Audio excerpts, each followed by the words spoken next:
Glórias a Deus. Paz seja convosco, amém? Estamos nessa manhã, mais uma vez reunidos, para aprendermos mais do Senhor. Nosso objetivo é que nós venhamos a conhecer esse Deus tão maravilhoso, que se revela para que nós possamos conhecer. Você não tem como estudar Deus pelas suas coisas. Não, eu vou esquadrinhar Deus, eu vou tentar conhecê-lo. Não tem como. Você só conhece Deus à medida que Ele se auto-revela. Ele é um ser que transcende toda a nossa mente, todo o nosso pensamento, a nossa capacidade. E nós somos tão pequenininhos, Ele vai se revelando a nós. E nós temos que pedir realmente que o Espírito Santo ele possa nos mostrar o caminho, nos mostrar as coisas que nós temos que estudar e como nós temos que interpretar. Nós vamos iniciar na manhã de hoje, mais uma vez, o estudo da bem-aventurança dentro de Os Mansos.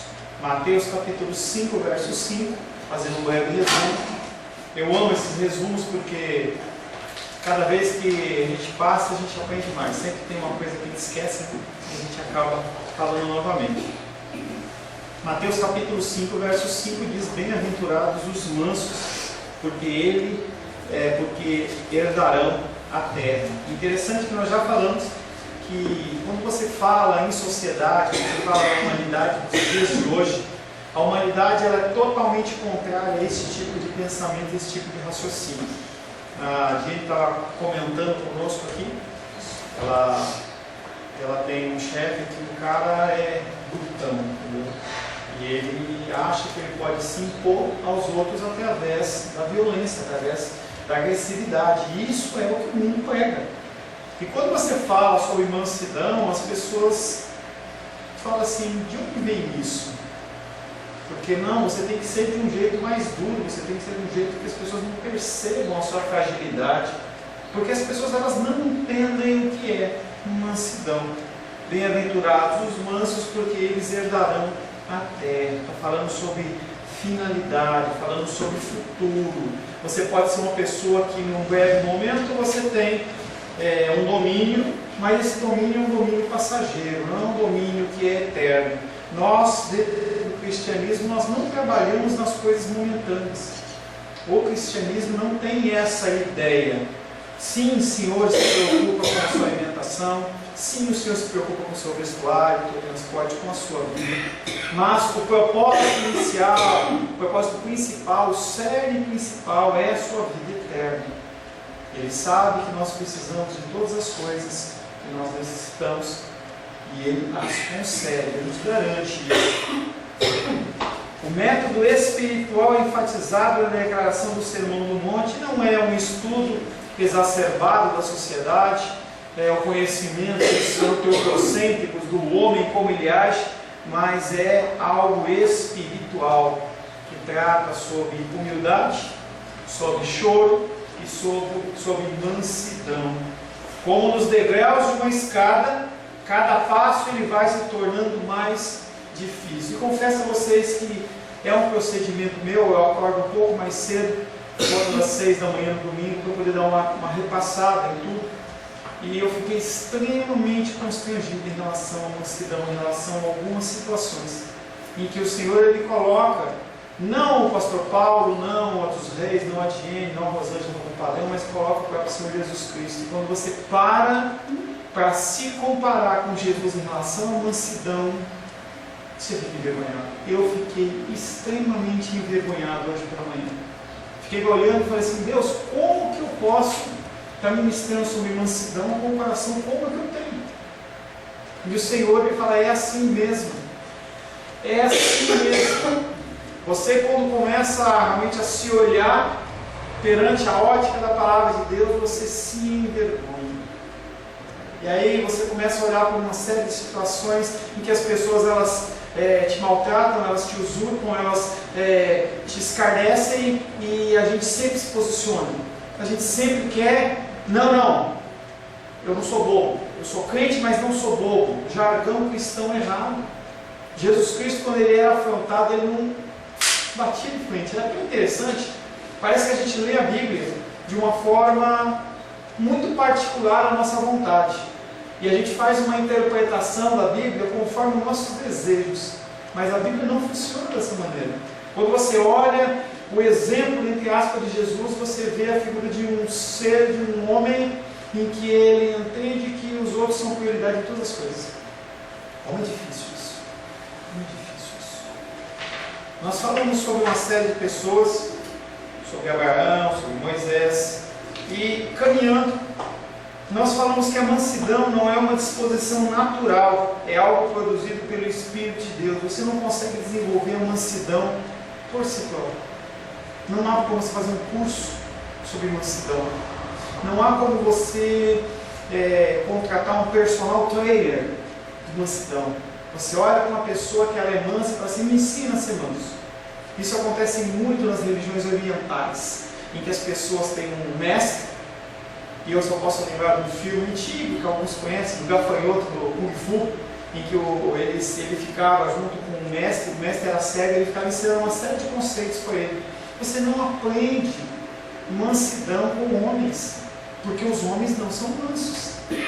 Pastor, como agir então? Palavra de Deus. É por isso que a gente, domingo após domingo, nós nos reunimos para estudar a palavra de Deus. Para que o Espírito Santo ele nos constranja, o Espírito Santo comece um processo de transformação no meu coração e no seu coração, e nós possamos crescer no aspecto de mansidão. Há pessoas que parecem ter nascido naturalmente mansas, mas não é esse tipo de mansidão, nós já falamos. A pessoa que ela tem o coração endurecido, ela não é mansa biblicamente. A pessoa que é insensível, ela não é mansa biblicamente.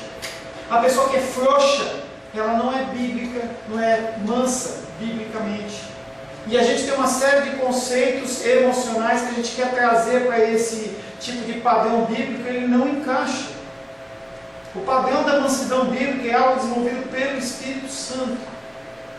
Muita oração, muita busca da presença do Senhor, muita busca de sabedoria de Deus para que Ele possa te orientar em como você proceder. Antes de você proceder, não depois, antes.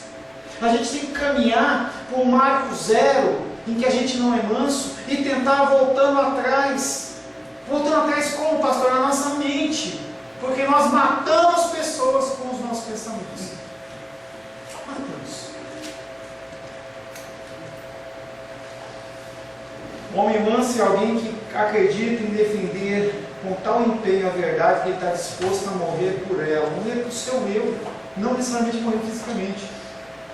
Você tem que começar a entender o cristianismo de um jeito que não é uma camiseta, não é um adesivo num carro, mas é um estilo de vida.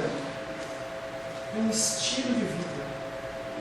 Você está com uma carteirinha de igreja, você está com uma camiseta, você está com um adesivo, não faz você um cristão. Já falei para vocês, você ter aceitado Jesus e ter sido batizado não te faz um cristão. É só um rótulo, é só um procedimento que é bíblico e tem que ser cumprido. Mas o cristianismo verdadeiro, ele é feito dia após dia. É assim que você se torna manso. É você, conforme nós já falamos, você fazer aquela análise diária, várias vezes ao dia ou uma vez ao dia, do que você fez e como você procedeu. E você começa a reparar, você começa a perceber como você está errado. Se você deixa passar, você fica com o coração endurecido e acha que é normal. Mas conforme você vai sendo repreendido pelo Espírito, vez após vez, você começa a mudar. É assim que nós fazemos com os nossos filhos. A gente fala uma vez, fala 2 vezes, fala 5 vezes, fala 10 vezes, fala 100 vezes, fala 1000 vezes, porque a gente espera que em algum momento a criança desperte. O mesmo jovem, né, Rosário? Ou adulto, desperte. E é conosco a mesma coisa. A gente tem que começar a ver, eu fui manso em tal situação, eu fui humilde, eu chorei nessa situação, ou eu fui solteiro. Eu me coloquei numa posição que eu não preciso de mudança. A mansidão não consiste meramente em uma questão externa. Gente, não é simplesmente as pessoas acharem que você é manso, mas aquele coração está dentro, borbulhando, de raiva, de ódio. A pessoa olha para vocês e tem um semblante sereno. Dentro, aquele furacão facão. Nosso crescimento ele tem que ser progressivo. É um processo de libertação. Você não se liberta de uma vez. É algo que você vai sendo trabalhado dia após dia. Essa é o nosso alento. Porque se não fosse assim, você olhava assim, estou perdido. Porque aos nossos olhos a gente não consegue ver o nosso crescimento, a gente não consegue ver se a gente está melhor ou se está pior. Mas o nosso crescimento tem que ser progressivo. Portanto, no que consiste a mansidão? Trata-se da minha atitude para comigo mesmo, mas também uma expressão desse fato em meu relacionamento com outras pessoas. Percebe-se, pois, quão inevitavelmente a mansidão deriva-se da humildade do Espírito. A busca da mansidão, ela começa em você mesmo. Você vendo como você faz, como você age, quais são os seus procedimentos. E aí, depois você exterioriza. O meu próximo, como eu ajo? Como eu ajo com o meu próximo? É algo que se manifesta interiormente e depois de uma forma exterior. Porque não adianta você ter só isso em você também. Você tem que manifestar exteriormente. É a tônica do nosso tema de oração. Você pode parar na presença de Deus, ficar paradinho ali de olho fechado. Você sabe que Deus ele sabe de todas as coisas, Ele sonda todas as coisas, Ele vai ler a sua mente, mas não é isso que Ele quer. Ele quer que você exteriorize. E quando você exterioriza, você começa a crescer, você começa a reparar que sim, você está crescendo. Ninguém é capaz de ser manso, a menos que também seja humilde de espírito. Aquilo que nós já falamos é uma escadinha, você tem que trabalhar degrau a degrau. Ninguém pode ser manso, exceto se já se viu como um vil pecador. Se você se acha um cristão padrão, se você acha que você é um cristão excepcional, você não tem como achar que você precisa melhorar. Hoje os cristãos eles colocam-se numa posição de os melhores, no sentido de que eles foram escolhidos por Deus e eles acham que há algo de especial neles e não há. Enquanto a pessoa não conseguir enxergar nele mesmo o seu pecado, enxergar nele mesmo a condição do seu coração, ele não consegue mudar. Não consegue mudar. Eu já percebi o que realmente sou em termos de humildade de espírito e de atitude lamentosa em vista da minha pecaminosidade. Então sou levado a ver que é necessário que em mim não se manifeste um orgulho, o orgulho de achar que você é melhor do que os outros. Cuidado com esse tipo de coisa, esse orgulho cristão. Nós temos olhado as situações no dia a dia da sociedade e a gente vê quão perdido está a sociedade. Não olhe para eles como melhores. Não olhe para os seus irmãos, para os seus pais, para os seus filhos, para os seus tios, tias, primos, amigos, amigas, como se você fosse melhor. Você não é melhor. A diferença sua para ele é única e exclusivamente o sangue do Cordeiro sobre a sua vida. Só isso. É aquela oração de Moisés. Não me lance da tua presença. Se o Senhor ele afastar o espírito de você, você vai ficar que nem Saul. Lembra da figura de Saul? Loucão. Um homem que foi escolhido por Deus ficou louco. Começava a ficar pirado. Se não fosse Davi tocar a musiquinha dele lá, acalmava. Mesmo assim, aquele homem tinha rompantes de perda total da razão, em que ele pegava a lança e jogava e lançou até no seu próprio filho. Chegou até a consultar feiticeiras. Se o Espírito Santo de Deus se afastar de você, você faz coisas piores do que as coisas que você tem visto.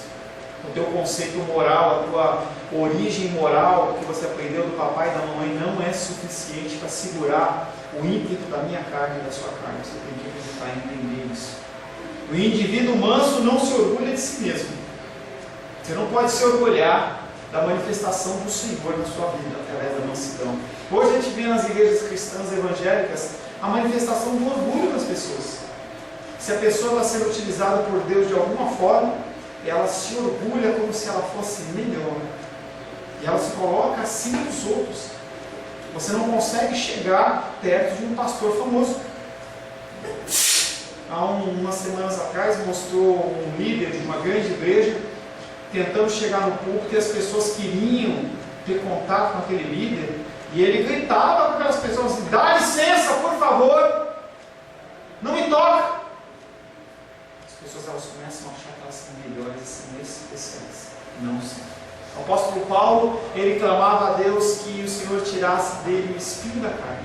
Quando você olha no Novo Testamento, você vê que o apóstolo Paulo, ele era, pelo menos aos nossos olhos, alguém especial. Fiquei contente, acabei de ver o carro do irmão Simão Marco, nós estamos falando dele, estamos preocupados com ele.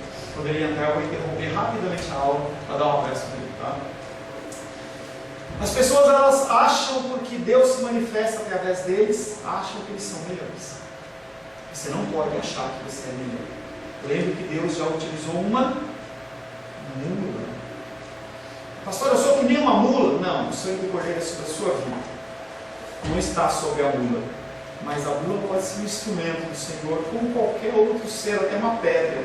O Senhor Jesus Cristo sendo interrogado pelos fariseus, pelos escribas, ele fala assim: se essas pedras, se eu quiser, eu faço as pedras clamarem. Eu faço as pedras verdadeiras adoradoras. Então, você tem que entender que você age, você vive única e exclusivamente pela misericórdia de Deus. Já falei e repito: o que é misericórdia? Misericórdia é você não receber de Deus, nós estamos falando no âmbito divino. Misericórdia é você não receber de Deus o que você merece. Para pensar o que você merece. E aí, lá na frente a gente vai chegar mais nisso, e foi onde eu me constrangi. Nós não merecemos o que nós recebemos.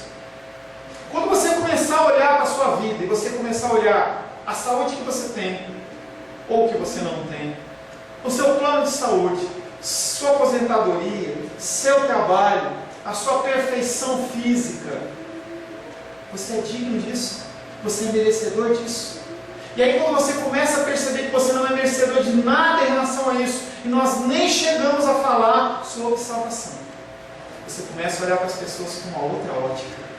A pessoa te importuna, e você vai olhar e falar assim: eu merecia mais. Porque a ótica do aconselhamento bíblico, que a gente estava ontem na cerimônia de recebimento da Edilene e do Paulo César, eles fizeram um curso de aconselhamento bíblico.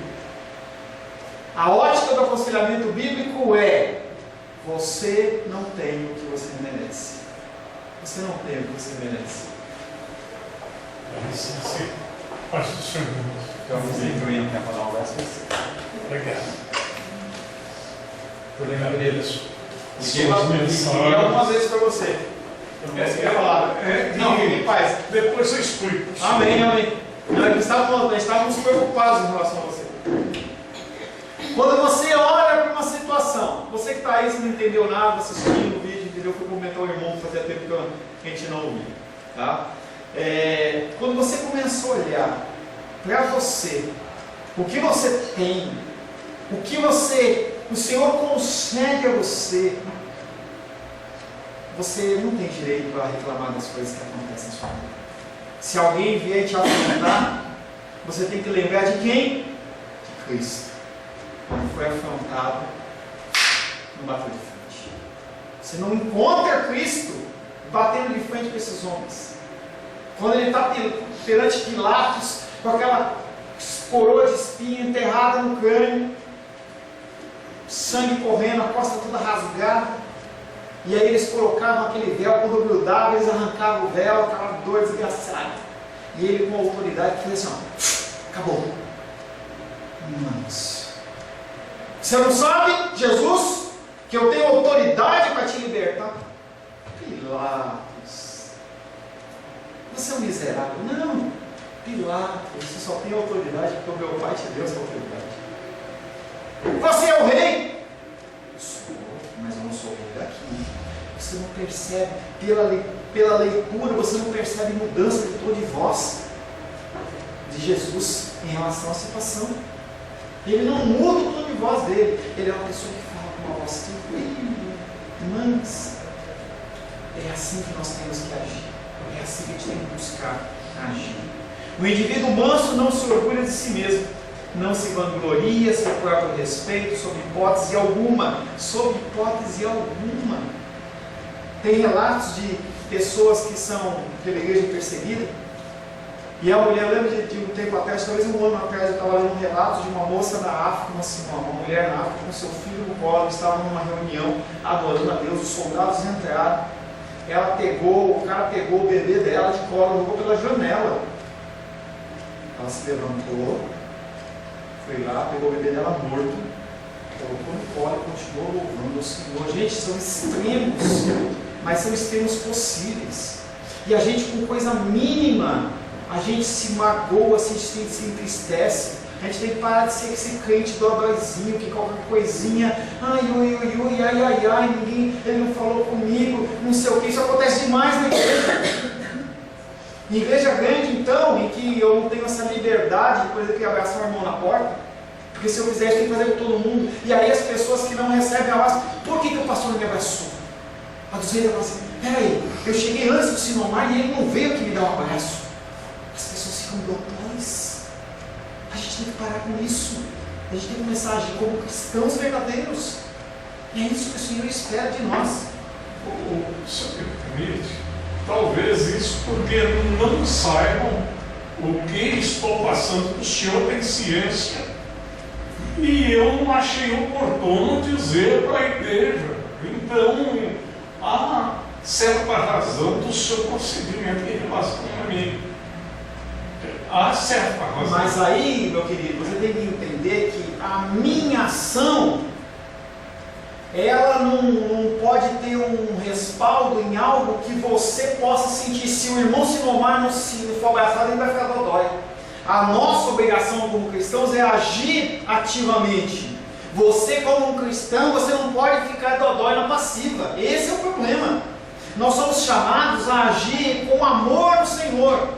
É isso que nós temos que fazer. Mas também nós como cristãos não temos que esperar que alguém faça. O Senhor certamente não está se referindo a mim, porque não é isso que eu falo comigo. Eu estou falando no sentido geral. Não, sim, com certeza. Estou falando no sentido geral. No sentido geral, o problema é até espiritual. Então, é isso aí. As pessoas no âmbito normal, elas querem ter uma atenção. A minha obrigação como cristão, eu não estou falando minha pastor, estou falando minha, nós igreja, é olharmos para o outro como uma pessoa que merece um cuidado e merece um amor e merece um carinho. A nossa função como cristão de uma forma passiva é, eu não mereço, mas se Deus me conceder, tudo certo. Nós temos que agir de uma forma mansa. Nós temos que agir de uma forma amorosa com as pessoas. E não podemos esperar que as pessoas que nos cercam ajam de uma maneira correta.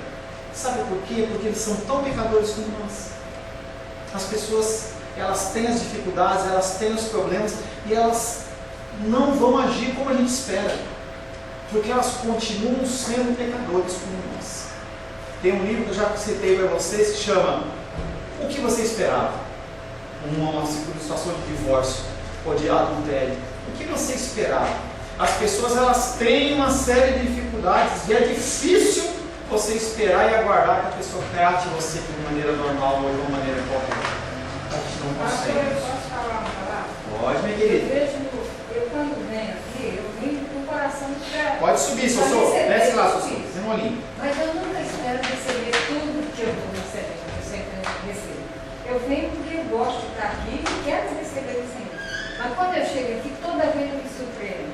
Que é mais do que eu esperava. Esse é o cerne. Eu recebo mais do que eu esperava. Eu não olho para o Senhor como o pastor Paulo, eu olho como um instrumento que Deus tem usado. Amém. Grandemente, poderosamente, para nos falar. Essas coisas que o Senhor diz aqui, elas entram dentro de mim e fazem eu vibrar. Eu tenho que ficar quietinho, porque é meu dever ficar quieto, porque o Senhor está com a Apoiado. Entendendo que nós estamos em escola dominical, isso não é um monólogo, não é como um culto noturno. Um culto noturno, a gente está numa exposição da palavra e não pode ser interrompido, tá? A menos que seja algo extremamente essencial. Tanto que na igreja de Corinto, o pastor estava pregando e as pessoas, elas se levantavam em manifestações espirituais e o apóstolo Paulo falava assim: não se levante, e se levantar, levanta um por vez e com interpretação, já para o negócio não virar bagunça. Mas dentro de escola dominical, se eu tiver que andar uma linha no estudo e a gente poder trabalhar dúvidas que vocês têm, esse é o objetivo. O meu objetivo não é cumprir um cronograma, o meu objetivo não é acabar o meu tempo para passar para um próximo, e sim sanar as dúvidas de vocês em cada aspecto do que nós estamos falando. Por isso, interrompa. A aula fica rica, porque você fala de coisas que você sente, de como você pensa, e a gente vai discutir. Se você tem uma dúvida e você não expõe essa dúvida, você fica com ela. É algo que eu falo em aconselhamento para as pessoas. Se a pessoa não abrir o coração e não falar, não tem como adivinhar. Pode ser que o Senhor ele me dê algum discernimento. Às vezes acontece. As pessoas que eu faço aconselhamento sabem que às vezes dá um tino assim, você fala um negócio, né, Lu? Fala um negócio, mas não estava preparado. Mas não é o natural. O natural é você exprimir essa dificuldade. Porque você tem que entender que nós estamos aqui, de uma certa maneira, como num consultório médico. Você marcou uma consulta com um neurologista.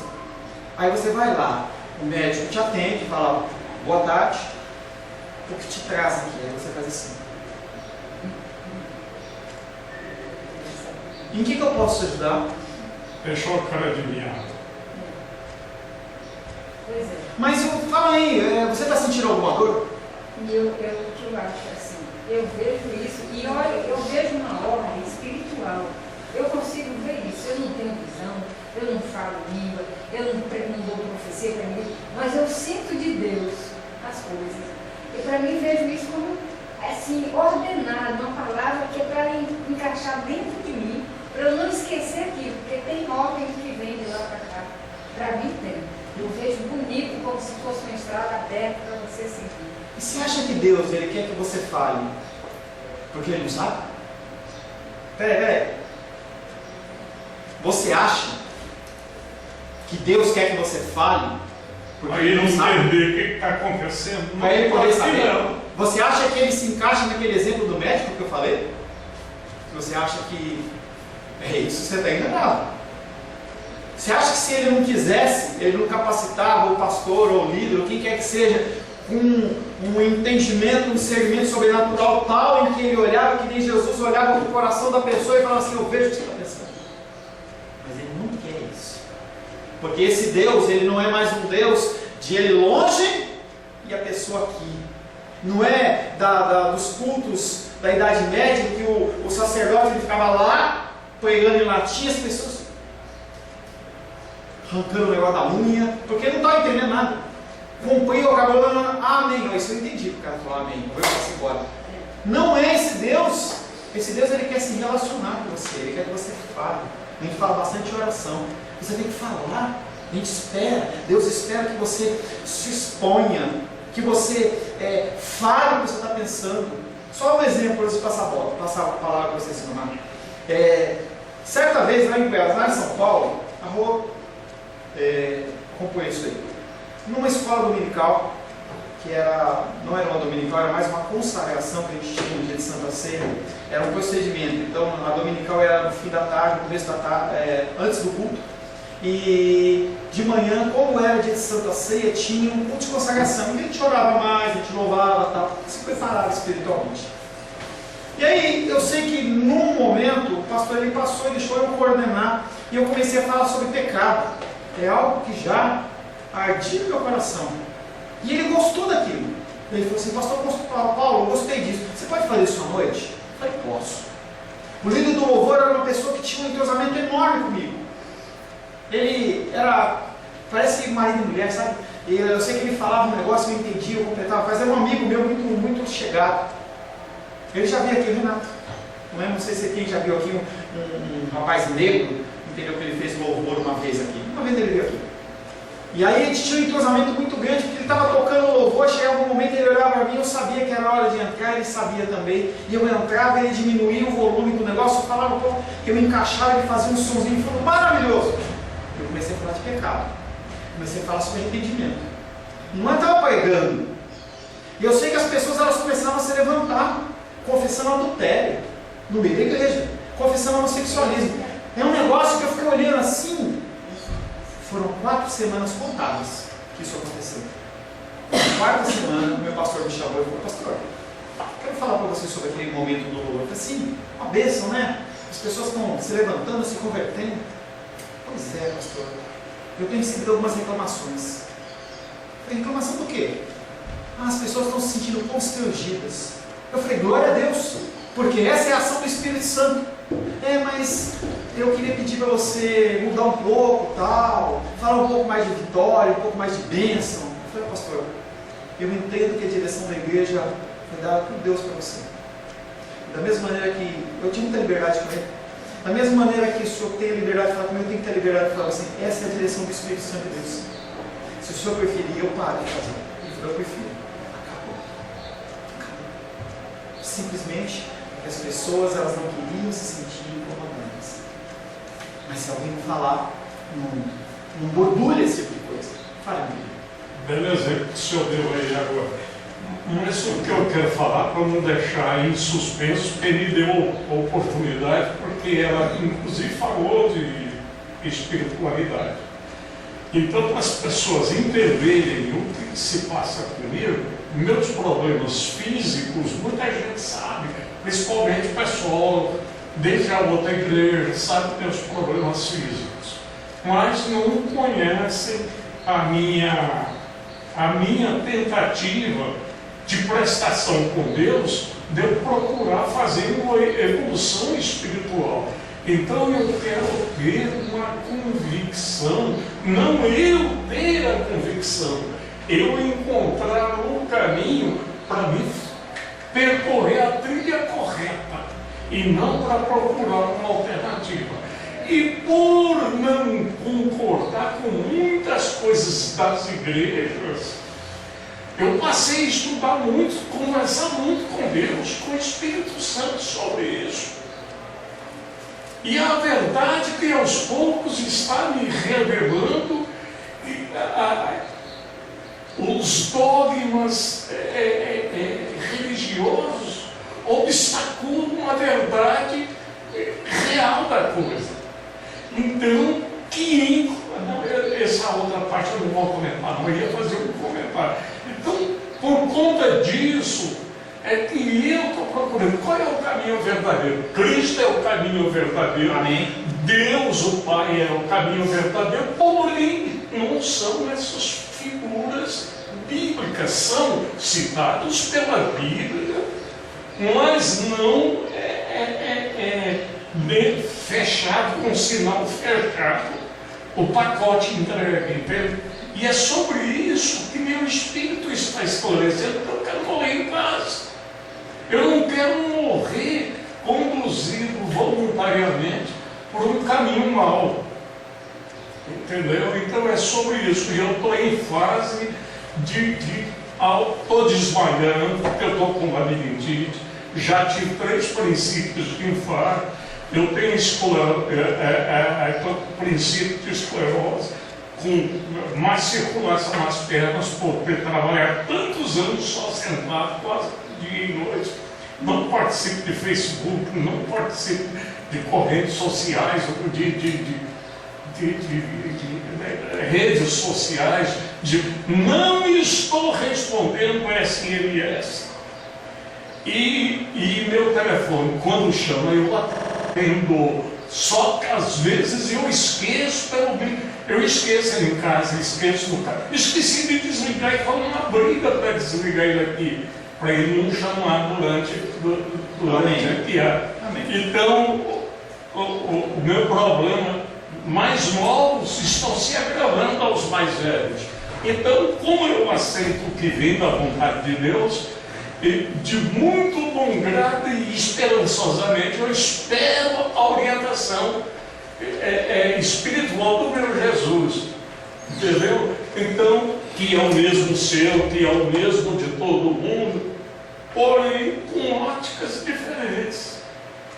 Amém. Desculpe. Amém, amém, em paz. Entendendo, pegando só um ponto do que ele falou, a palavra de Deus, ela é o nosso manual e o nosso norte, é a nossa direção.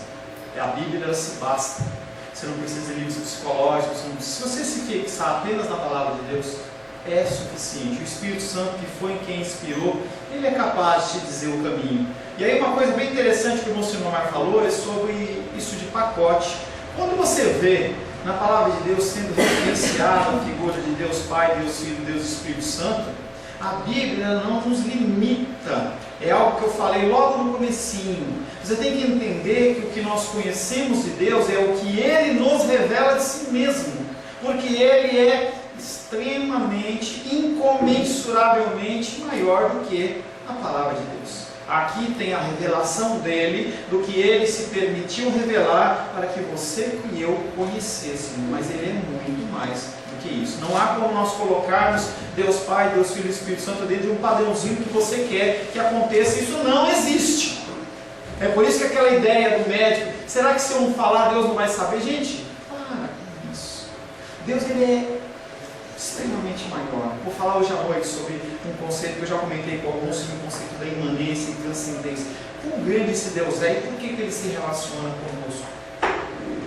Como você deve estar percebendo, isso é uma negação daquela psicologia popular dos nossos dias. Recomenda-se impor-nos aos outros e expressarmos a nossa personalidade. Eu lembro que em certo momento eu estava conversando com o João e estava falando lá sobre procedimentos lá dentro da faculdade, onde ele trabalha. E aí vê as pessoas, elas têm que se expressar e elas fazem o que ela quer, porque eu tenho que me expressar.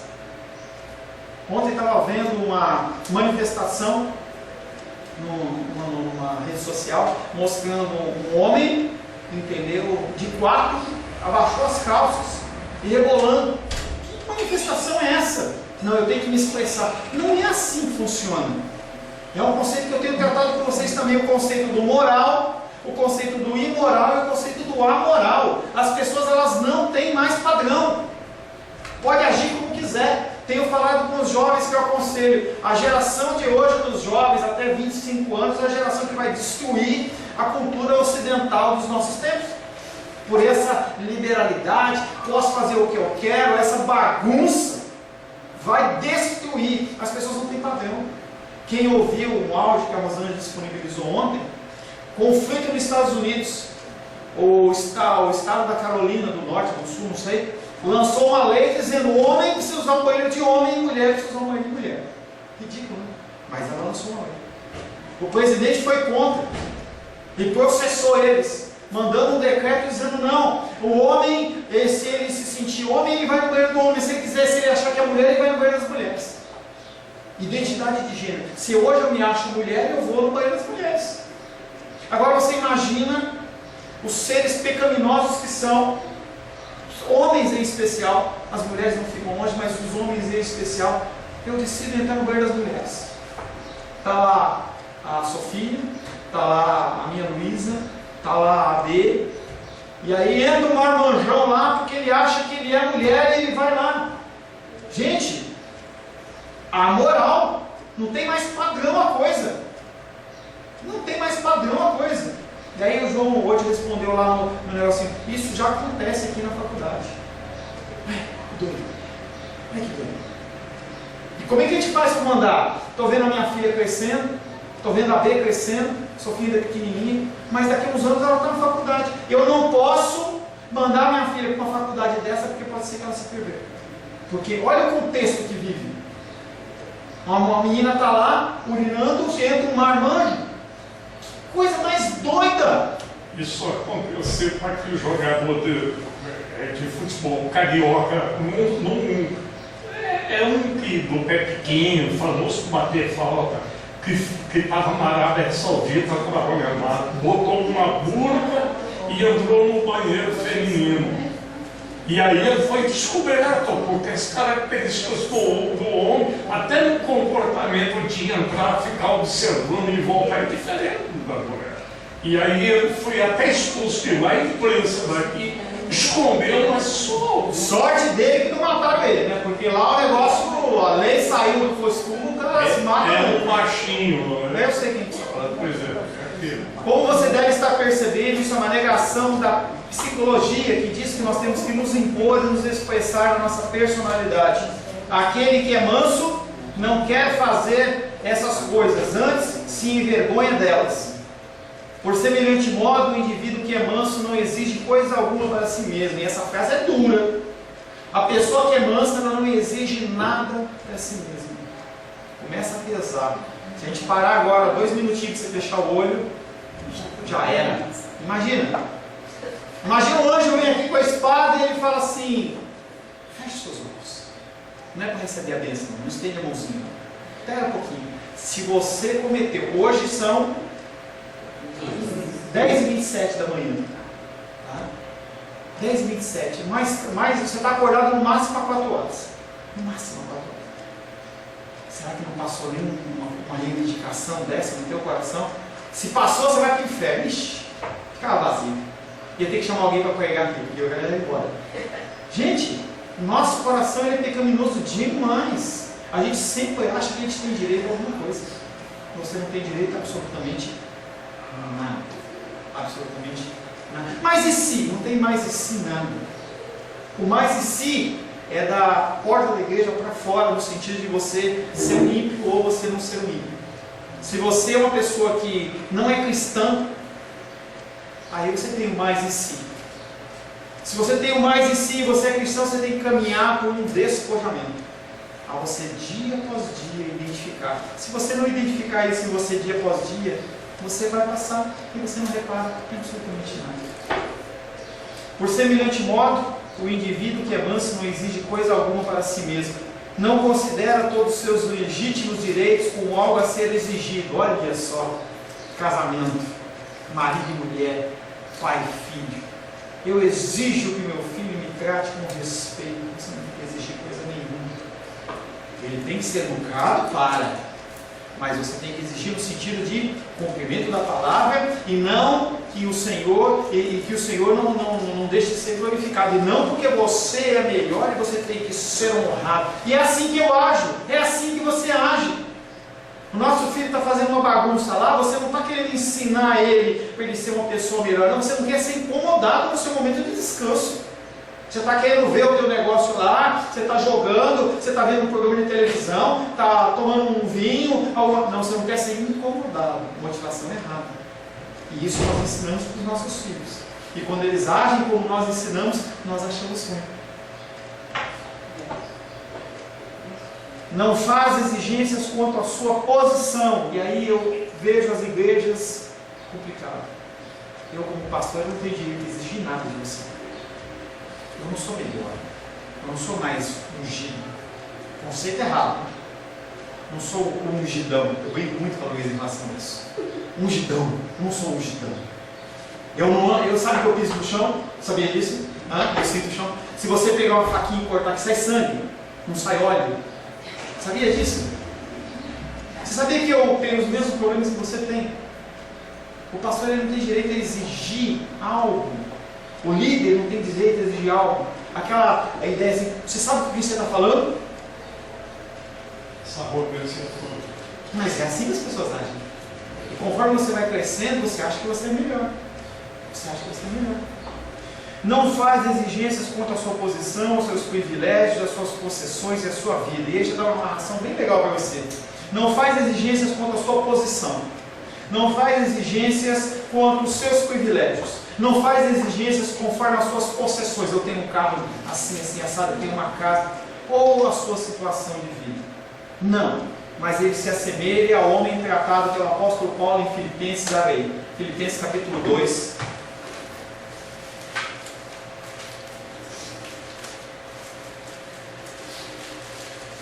Gálatas, Efésios, Filipenses, capítulo 2. Eu vou ler do verso 5 ao 11. Esse é o exemplo para você de mansidão, tá? Filipenses, capítulo 2, versos de 5 a 11. Tende em vós mesmos o mesmo sentimento que houve também em Cristo Jesus. Pois ele, subsistindo em forma de Deus, não julgou por usurpação ser igual a Deus. Antes, a si mesmo se esvaziou, assumindo a forma de servo, tornando-se em semelhança de homens e reconhecido em figura humana. A si mesmo se humilhou, tornando-se obediente até a morte e morte de cruz. Pelo que também Deus o exaltou sobremaneira e lhe deu um nome que está acima de todo nome, para que ao nome de Jesus se dobre todo o joelho nos céus na terra e debaixo da terra. E toda língua confesse que Jesus Cristo, Ele é o Senhor, para a glória, não dele, complemento meu, mas para a glória de Deus Pai. Nós temos que buscar a mansidão para que o nome de Deus seja glorificado. E aquela máxima que diz, nós temos que fazer tudo para a glória de Deus, ela é extremamente verdadeira. Na sua mansidão, no seu choro, na sua humilhação, nas atitudes, atividades do seu dia a dia. Nós temos que entender que tudo que nós fazemos tem que ter um propósito: glorificar, exaltar e bendizer o nome do Senhor. Se você assim não procede, como não procede, se eu assim não procedo, como não procedo, nós estamos agindo de uma maneira errada e nós estamos em pecado.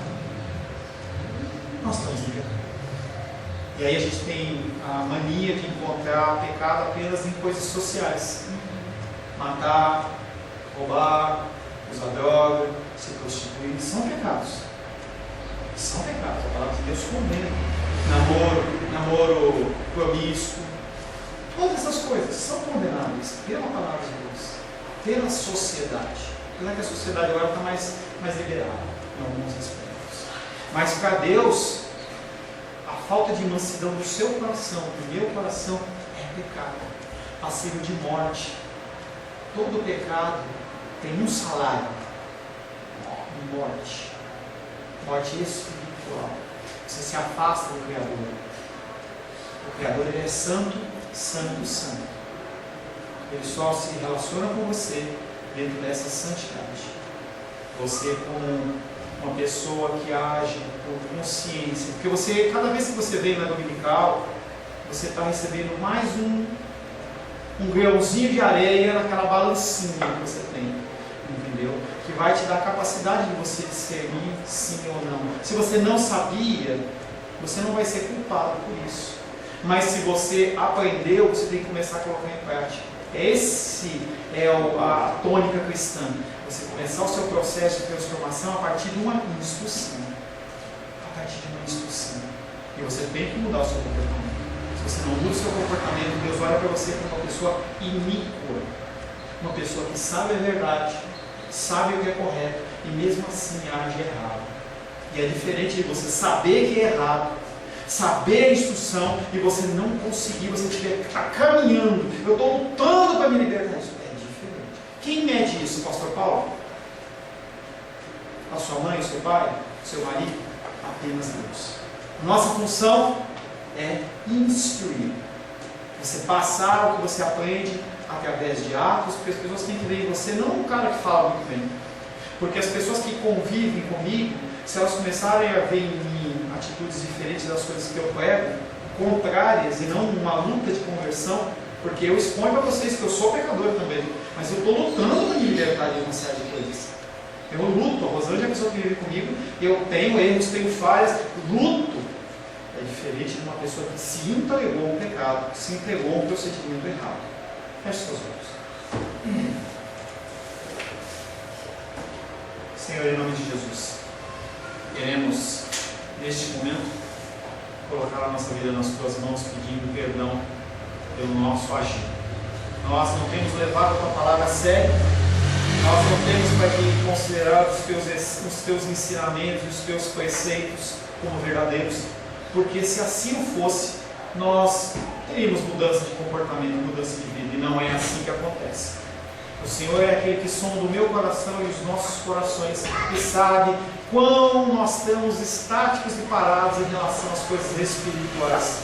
Nós nos dedicamos muito pouco, nós nos esmeramos muito pouco, nós buscamos muito pouco a Tua face, Senhor, e preferimos nos deixar ser levados pelas nossas vontades, os nossos desejos.